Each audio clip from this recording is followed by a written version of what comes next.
하늘과 땅 위에 홀로 영원하신 이름 우리 주 예수 그리스도 이름 받들어 기도드리옵나이다. 아멘.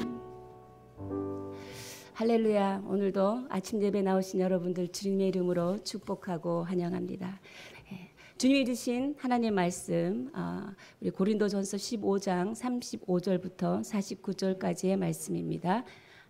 한 절씩 교독하고 마지막 49절은 다 함께 읽겠습니다. 제가 먼저 읽겠습니다.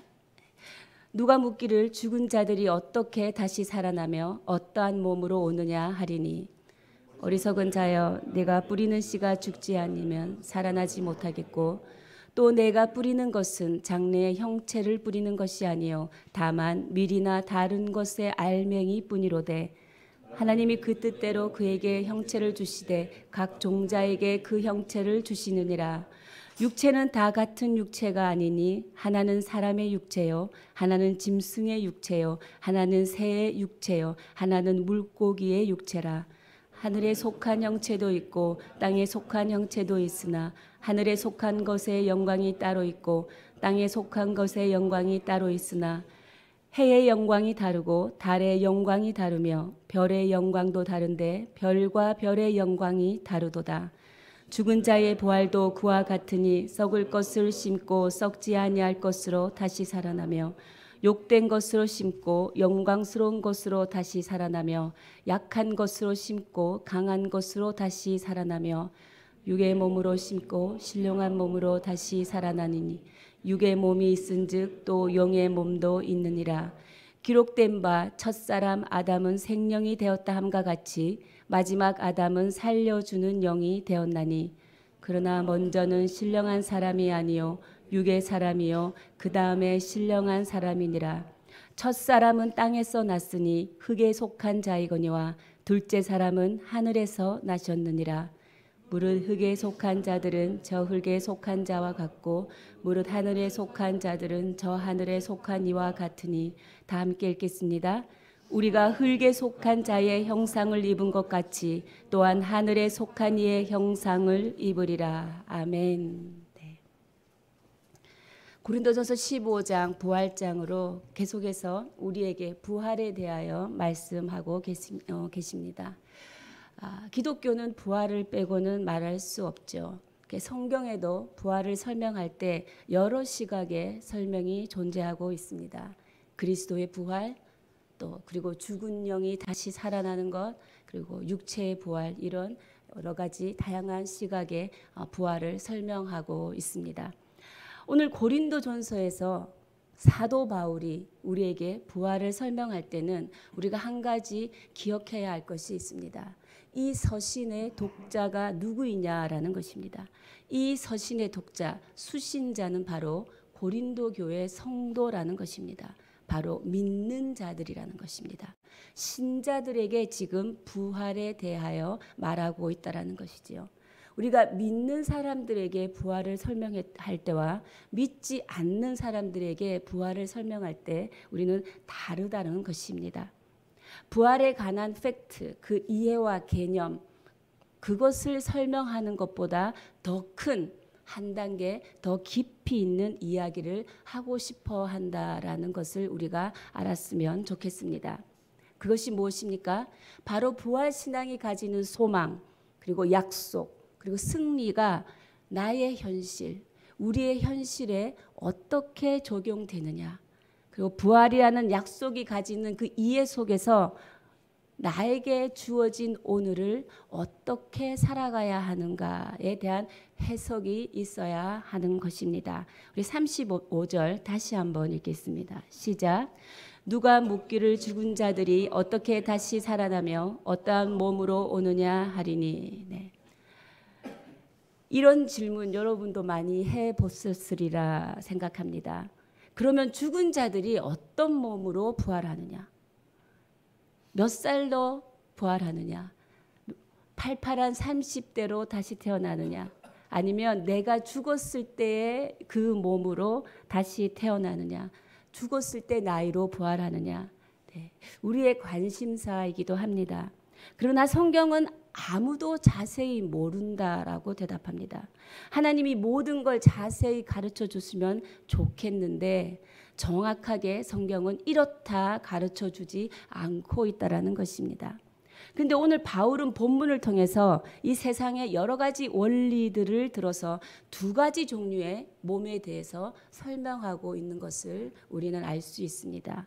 그 두 가지 종류의 몸은 어떤 몸이냐? 첫 번째는 본성에 속한 몸이 있습니다. 이 본성에 속한 몸이라면 본성은 자연계를 말하는 것이죠. 육신을 가지고 사는 이곳에 속한 몸, 여기에 적응할 수 있는 몸, 살과 피로 이루어진 몸을 말하는 것입니다.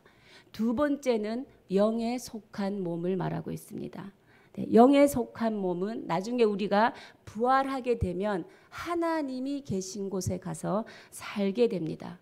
그리고 하나님이 사는 곳, 그리고 그곳은 하나님은 영이시기 때문에 영의 세계에 가서 우리가 살게 된다는 것이지요. 이런 몸으로는 지금 우리의 살과 피로 이루어진 몸으로는 영의 세계에 들어가서 살 수 없기 때문에 하나님께서는 우리가 부활한 후에는 하나님의 세계, 영의 세계에 함께 살 수 있는 가장 적합한 몸으로 부활하게 해주신다라는 것입니다. 그것이 영에 속한 몸이다라는 것입니다. 성경의 대답이 정확하게 이렇다 이야기하지 않고 있지만 다만 우리가 35절의 대답으로 요한일서 3장 2절에서 3절의 말씀을 저희가 함께 자막을 통하여 읽어보도록 하겠습니다. 요한일서 3장 2절에서 3절의 말씀 시작. 사랑하는 자들아 우리가 지금은 하나님의 자녀라. 장래에 어떻게 될 것은 아직 나타나지 아니하였으나 그가 나타나심이 되면 우리가 그와 같은 줄을 아는 것은 그의 계신 그대로 볼 것을 임하니니 주를 향하여 소망을 가진 자마다 그의 깨끗함과 같이 자기를 깨끗하게 하니라. 네. 예수님이 부활하실 때 영화로운 몸을 가지셨다라는 것입니다. 그리고 공간과 시간을 초월하셨다라는 것이죠. 여러분이 아시다시피 부활한 예수님이 막달라 마리아에게도 나타나시고 베드로에게도 나타나시고 그리고 도마를 포함한 11 제자에게도 나타나시고 또 그 뒤에 500여 형제에게 다 나타났다라는 것입니다. 예수님의 몸은 이렇게 시간과 공간을 초월한 그런 몸으로 그런 몸이었는데 우리도 그런 몸으로 변화된다라는 것이지요. 우리가 그와 같을 줄을 우리도 그와 같은 몸으로 변화된다라는 것입니다. 그래서 우리가 부활의 소망을 가졌으면 주를 향하여 소망을 가진 자마다 거룩하게 살아야 한다라는 것이 요한일서 3장 2, 3절의 말씀입니다. 이렇게 하나님의 원리만을 우리 가운데 보여주고 있는 것입니다.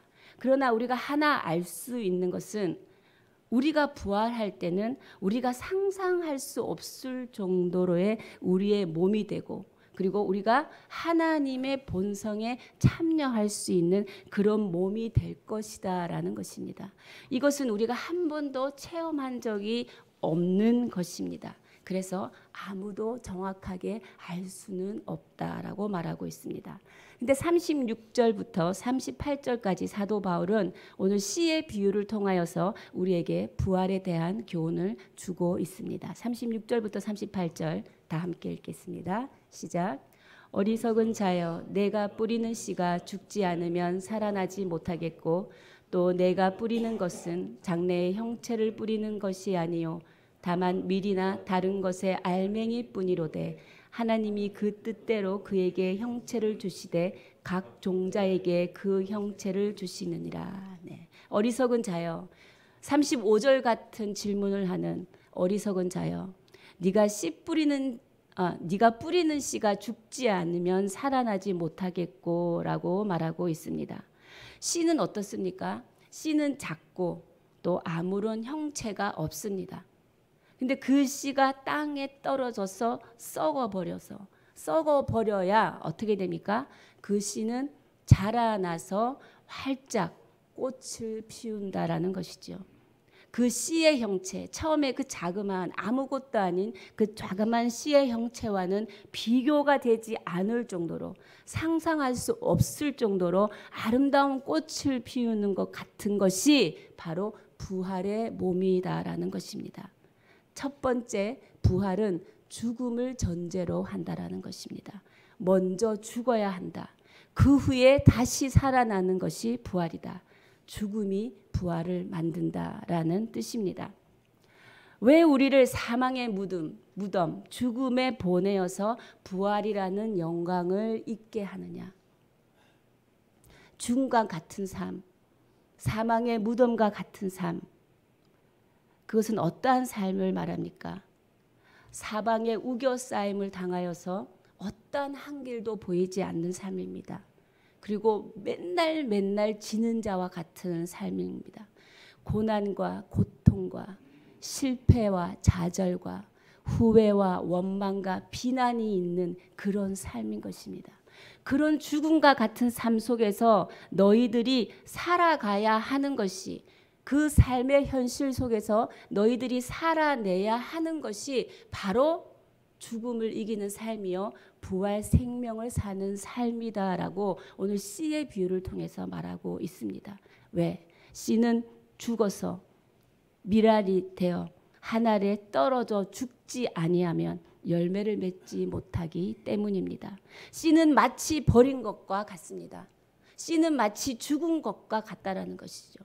근데 그 씨가 땅에 떨어져서 밀알이 되면 어떻게 됩니까? 죽으면 열매를 맺게 된다라는 것입니다. 왜 우리가 고통을 당해야 하나?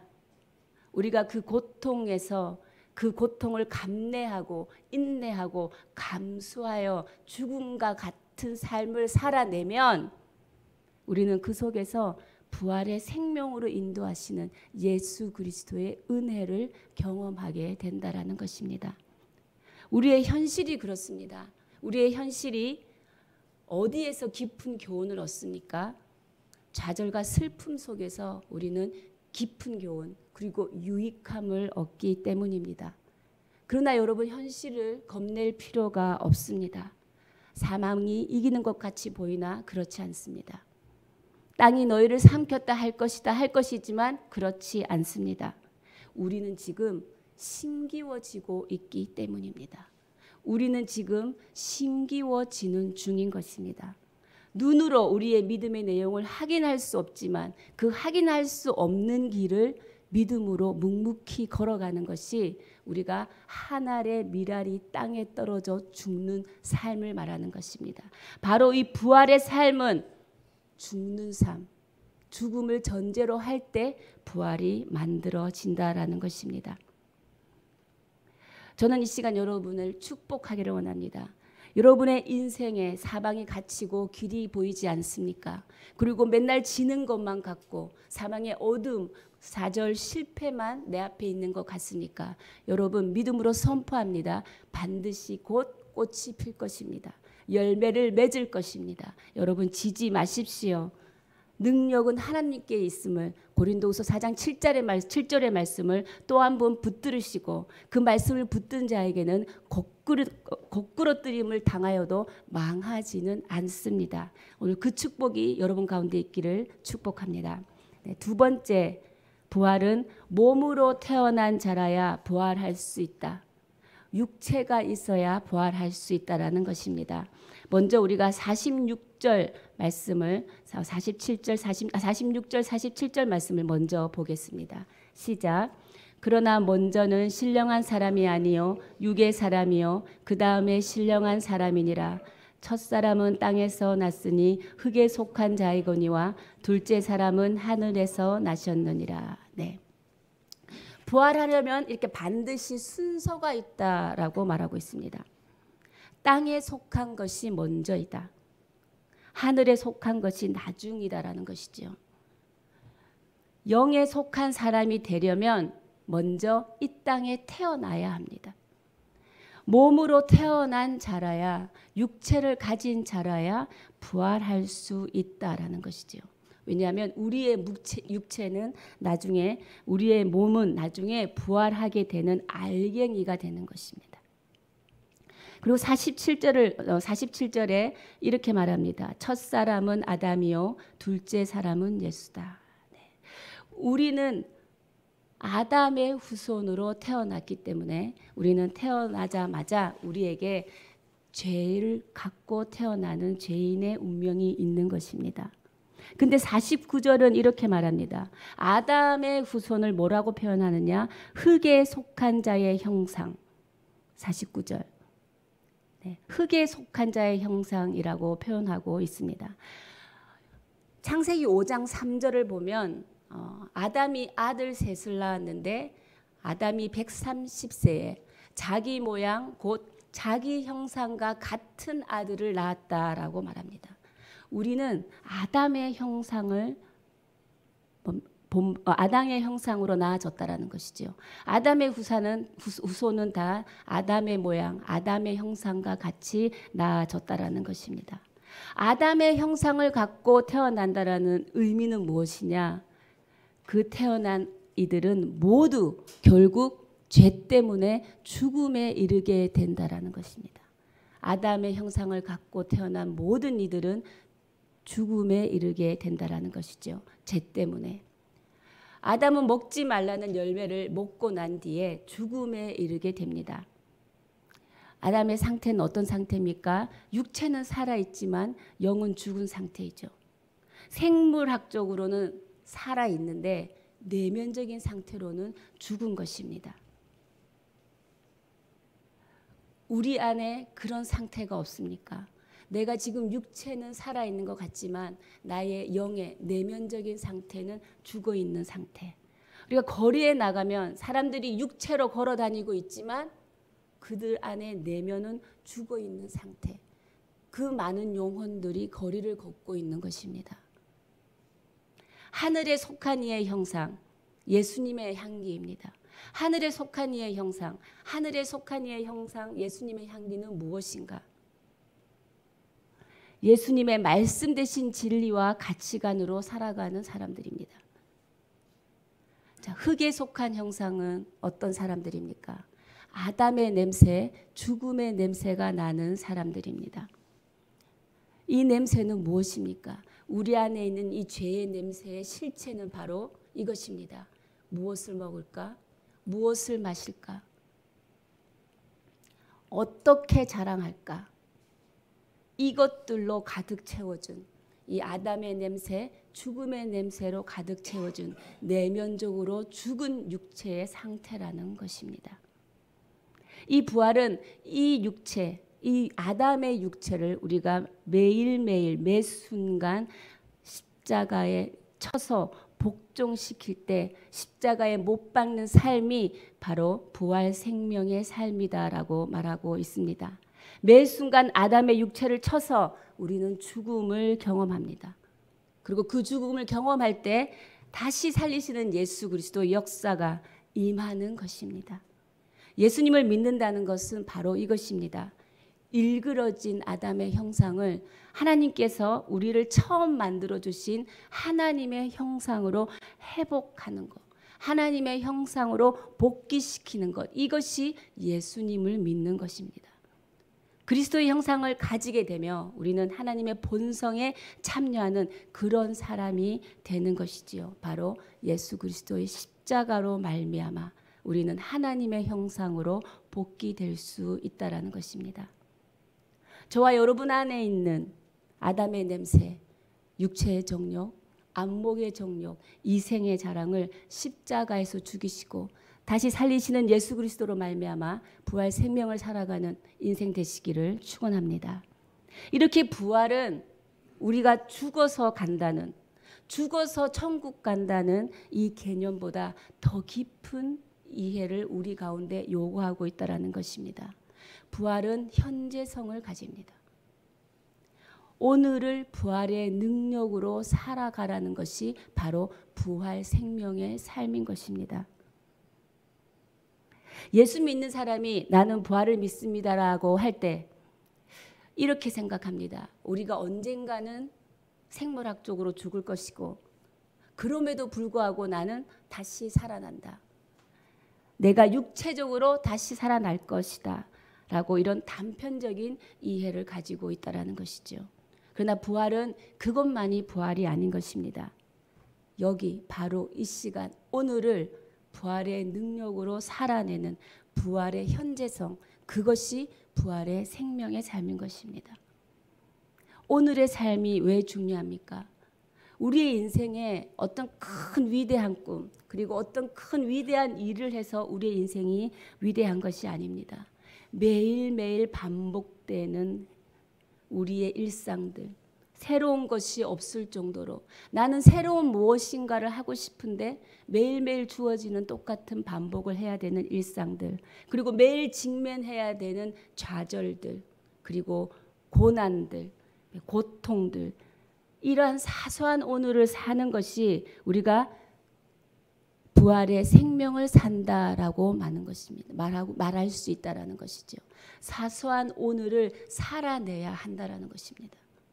그것이 부활 생명을 담은 자, 그것이 하늘에 속한 형상을 닮은 자의 삶이라는 것을 오늘 사도 바울은 말하고 있습니다. 일상 속에서 나의 책임을 지는 것보다 더 큰 일은 없는 것입니다. 제가 며칠 전에 전화를 받았습니다. 한 1년 만에 처음으로 연결되는 친구의 전화였습니다. 그 친구는 아들 때문에 거의 지옥과 같은 삶을 살고 있다라고 표현을 했습니다. 아들을 열심히 공부시켜서 미국으로 유학까지 대학을 보내서 3년 동안 뒷바라지를 하고 어느 날 아들에게 전화가 왔는데 도저히 유학 생활을 할 수 없다. 일단 집으로 들어가야겠다. 그래서 집으로 돌아와서 1년을 휴식을 하고 학교를 안 돌아가길래 군대를 가서 또 한 2년 반을 휴식을 하고 지금 돌아왔음에도 불구하고 자기 방에서 나오지 않고 자기만의 시간, 자기만의 삶, 내가 하고 싶은 것을 하겠다 주장하면서 계속해서 무의도식을 하고 있다. 이 생활이 몇 년이 넘으니 내가 지옥과 같다. 나는 매일 기도하는데 내가 어떻게 해야 될지 모르겠다. 과연 저 아이가 다시 소망을 가지고 살아날 수 있을까? 저렇게 자기 삶을 포기하듯이 뭔가 나는 새로운 것을 해야 된다. 내가 하고 싶은 것을 할 것이다 주장하면서 사는 저 아들에게 내가 무엇을 할 수 있을까? 아무것도 할 수 없습니다. 제가 마침 이 말씀을 묵상하고 있는 중이라 이 말씀을 나누었습니다. 우리가 부활을 믿는다라는 것은, 부활 생명의 삶을 산다는 것은 오늘 나에게 주어진 무덤과 같은 삶, 죽음과 같은 삶, 아무런 길이 보이지 않고 우겨싸임을 당한 삶, 그 속에서 나에게 주어진 책임을 다하고 사는 삶이다. 그 책임을 다하고 그 무덤 속으로 들어갈 때 예수 그리스도의 십자가를 믿는 자에게는 다시 건진바되는, 회복시키는, 소망 가운데로 이끌어 가시는, 영원한 생명 가운데 이끌어 가시는 하나님의 은혜를 우리가 경험할 수 있다. 제가 이렇게 말했습니다. 사랑하는 여러분, 예수 그리스도와 십자가의 비밀이 왜 위대합니까? 예수 그리스도, 예수님께서는 시간과 공간에 묶였다라는 것입니다. 하나님께서 주신 한계를 충실히 순종하였기 때문입니다. 하나님은 그 순종 안에 모든 인류의 운명을 바꾸는 위대한 일을 담으셨다라는 것이지요. 예수님께서는 십자가에 올라가서 전 세계를 향해서 말씀을 선포하지 않았습니다. 그리고 그 어떤 누구에게도 자신의 뜻을 설득하지도 않았습니다. 사람들은 이렇게 비난했습니다. 남은 고치고 너는 십자가에서 못 내려오니? 다른 사람을 살리면서 너는 왜 못 살리니? 왜 당신 자신은 십자가에서 못 내려오나? 이렇게 비난하였습니다. 그 비난 속을 꿋꿋이 걸어가는 것이 예수님의 순종이었고, 그 예수님의 순종이 바로 기독교인 것입니다. 죽은 자 가운데서 다시 살아나는 것, 부활. 죽은 자의 상태는 어떻습니까? 죽었기 때문에 누워 있습니다. 그러면 다시 살아난 사람의 상태는 무엇입니까? 살아났기 때문에 일어납니다. 모든 사람이 죽어 있는데 일어나면 어떻게 됩니까? 일어나는 한 사람이 눈에 띄게 됩니다. 아마 우리 기독교, 그리스도를 믿는 사람들의 삶이 바로 이런 삶이 아닌가 싶습니다. 세상 가운데 눈에 띄는 거룩한 왕따의 삶인 것입니다. 내 유익을 보려고 남을 희생시키지 않는 것이지요. 남들이 어리석다고 하여도 굳굳이 나에게 주어진 일상을 하나님이 나를 향한 계획을 이루시는 과정으로 믿음으로 받아들이고 걸어가는 사람들입니다. 비난과 원망과 실패와 좌절이 우리를 넘어뜨릴 수 없는 것이지요. 여러분, 지지 마십시오. 우리가 보이지 않지만 하나님의 역사는 부활의 생명을 우리 가운데 담아서, 영원한 약속을 우리 가운데 담아서 계속해서 신실하게 이루어가고 있는 것입니다. 오늘도 부활의 권능으로 살아가는 사람 되시기를 주님의 이름으로 축복합니다. 오늘 여러분에게 직면하고 있는 여러분의 일상 가운데 일어나는 모든 무덤과 같은 현상이 오히려 내가 부활의 생명의 삶을 살 수 있는 기회를 제공하고 있다는 것을 잊지 마시고 오늘도 소망을 가지고 일어나서 걸어가는 하루 사시기를 바랍니다. 그리고 바로 여러분이 그런 삶을 통하여서 부활의 생명이 죽어가는 사람들에게 퍼져가는 그 은혜가 있기를 축복합니다. 부활의 현재를 사는 은혜로 살아가시기를 축원합니다. 기도하시겠습니다. 살아계신 하나님, 그렇습니다. 내 자신이 아니면 내 소중한 사람이 지금 현실의 무덤에 갇혀버린 채, 하나님의 빛을 잃어버린 채 나오지 못하고 있는 사람이 있습니까? 죽으면 끝이라는 생각으로, 우울한 마음으로 하나님 빛을 보지 못하고 갇혀있는 우리 소중한 사람들을 위해 이 시간 기도하기를 원합니다. 주님, 그들 가운데 주님의 빛으로 임하여 주십시오.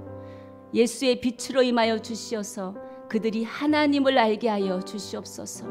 그들이 하나님의 능력을 경험하게 하여 주시옵소서. 주님, 기도하기를 원합니다. 그들을 위해, 내 자신을 위해 기도하기를 원합니다. 주님, 이 모든 현실에서 내가 하늘의 밀알이 되어 썩어 죽어 땅에 떨어지면 하나님께서 곧 꽃을 피울 것이고 열매를 피울 것임을 믿음으로 선포하는 삶을 살아가게 하여 주시옵소서. 능력이 하나님 앞에 있음을 선포하게 하여 주시옵소서. 믿는 자에게 꽃그루팀을 당하여도 망하지 않는다는 것을 하나님 믿음으로 선포하고 다시 일어나게 하여 주시고, 오늘 그 부활의 권능이 오늘 나의 현실에서, 오늘의 일상에서 능력으로 나타나게 하여 주시옵소서. 우리 함께 주님 앞에 기도하며 나아가시겠습니다. 사랑하신 하나님 아버지, 부활의 생명으로 오늘도 우리를 붙들어 주시니 감사합니다. 하나님, 나의 사소한 일상 가운데서도 하나님의 부활의 약속이 하나님 얼마나 놀랍게 역사할 것인지 그 큰 약속을 우리로 하여금 바라보고 기대하게 하여 주시니 감사합니다. 예수 그리스도의 십자가에서 주님께서 우리에게 보여주신 하나님의 주신 모든 한계에도 순종하며 꿋꿋이 그 길을 걸어갈 때 주님께서 살리시고 부활하게 하여 주시고 영원한 생명 가운데 주게 하신 하나님 그 말씀을 오늘도 붙들고 나아가게 하여 주시옵소서. 두려워하지 않게 하여 주시고 겁을 내지 않게 하여 주시고 지지 않게 하여 주시옵소서. 부활의 권능과 부활의 생명이 오늘 나의 삶에 임하게 하여 주시고 그 부활이 지금 나에게 임하여 권능으로 나타나는 삶을 누리게 하여 주시옵소서. 주님, 무엇보다도 우리의 소중한 사람들이 하나님 아직까지 하나님의 빛을 보지 못하고 말씀만으로 들어오지 못하여 하나님 죽으면 끝이라는 우울한 생각 가운데 잠겨있는 우리의 소중한 사람들을 위해 기도합니다. 하나님, 그들을 살려주십시오. 주님, 그들에게 주의 빛을 비추어 주십시오. 하나님, 그들에게 소망을 회복시켜 주십시오. 하나님이 함께 하시고 하나님의 약속의 말씀을 붙들며 다시 한번 살아낼 수 있는 인생이 될 수 있다고 하나님, 그들에게 오늘도 희망과 소망과 격려로 주께서 함께하여 주시옵소서. 살아계신 하나님, 감사합니다. 주님, 우리의 인생이 비록 답답하고 사방이 막혀 길은 보이지 않지만 그 일생을 통하여, 그 현실을 통하여 하나님께서 부활의 생명을 담고 역사하신다는 것을 깨달아 알아주시니 감사합니다. 주님, 맡겨진 책임을 꿋꿋이 다하며 살아가겠습니다. 주님, 맡겨진 일상 속에서 하나님 죽은 것 같지만, 사망과 같지만 하나님 그 속에서 살아낼 것입니다. 왜냐하면 그 속에 주님이 함께 계시기 때문입니다. 주님, 오늘도 우리의 삶을 통하여서 주님의 부활의 권능을 나타내게 하여 주시옵소서. 그렇게 하실 주님을 찬양하며 이 모든 말씀 우리 주 예수 그리스도 이름으로 기도드려오며, 지금 이 시간 우리 주 예수 그리스도의 크신 은혜와 하나님 아버지의 무한하신 사랑과 성령의 교통 역사하심이 부활의 권능으로 오늘을 살아가기를 결단하는 주의 백성들 머리 위에, 그리고 가정과 직장 위에, 사람 살리는 교회 위에 지금으로부터 영원까지 함께 하시기를 간절히 축원하옵나이다. 아멘.